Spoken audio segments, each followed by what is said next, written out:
Bonjour à toutes et à tous et bienvenue dans le JT de la revue Fiduciaire. On découvre tout de suite les titres à la une de ce mercredi 7 avril. Ouverture du guichet unique électronique des formalités d'entreprise, télétravail contrôle des plans d'action et barème carburant 2020.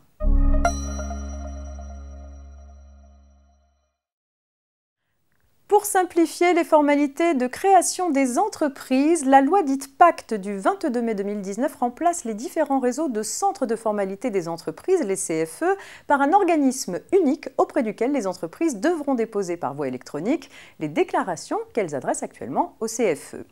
Confié à l'Institut national de la propriété industrielle, l'INPI, ce guichet unique devait être opérationnel dès le 1er janvier 2021. Cette date n'a pas pu être respectée. Les modalités de mise en œuvre du guichet unique et les conditions de transmission des dossiers n'ayant pas été précisées à temps. C'est chose faite avec un décret du 18 mars 2021 qui précise les conditions de dépôt des déclarations ainsi que les modalités de vérification et de transmission aux organismes concernés des dossiers de création, de modification de situation et de cessation d'activité des entreprises. La parution de ce décret permet à l'INPI, durant une première phase, d'autoriser certains mandataires à déposer des formalités pour leurs clients dès le 1er avril 2021. Il s'agit d'une phase préparatoire avant le lancement d'une deuxième phase en juillet 2021, pendant laquelle le guichet unique sera ouvert à tous les mandataires, puis d'une troisième phase début 2022 qui verra l'accès au guichet unique généralisé à toutes les entreprises.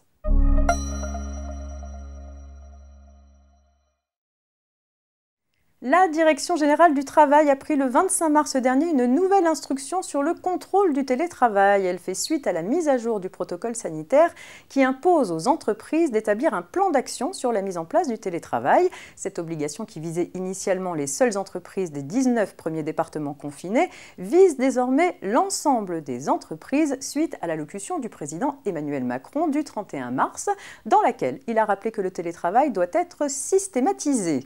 La DGT appelle notamment les services de l'inspection du travail à vérifier lors de leur contrôle, je cite, le caractère effectif des actions mises en œuvre dans les meilleurs délais par l'employeur pour réduire au maximum le temps de présence sur site des salariés dont les activités sont totalement ou partiellement télétravaillables.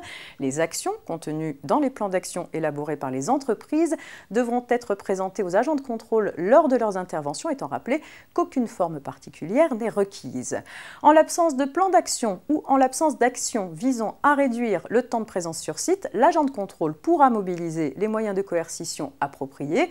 Dans les cas les plus graves et dès lors qu'il existe un risque sérieux d'atteinte à l'intégrité physique des salariés, l'agent de contrôle pourra saisir le tribunal judiciaire statuant en référé pour voir ordonner toute mesure propre à faire cesser le risque. La DGT précise aussi qu'une attention particulière sera apportée aux locaux sociaux du type vestiaire et sanitaire, ainsi qu'aux conditions de transport du personnel et qu'aux locaux de restauration.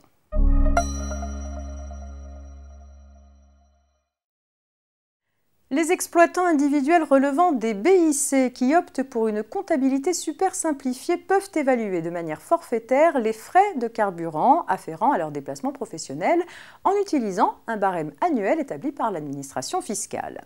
Ce barème carburant vise essentiellement les véhicules affectés à un usage mixte pour lesquels il n'existe pas toujours de justificatif.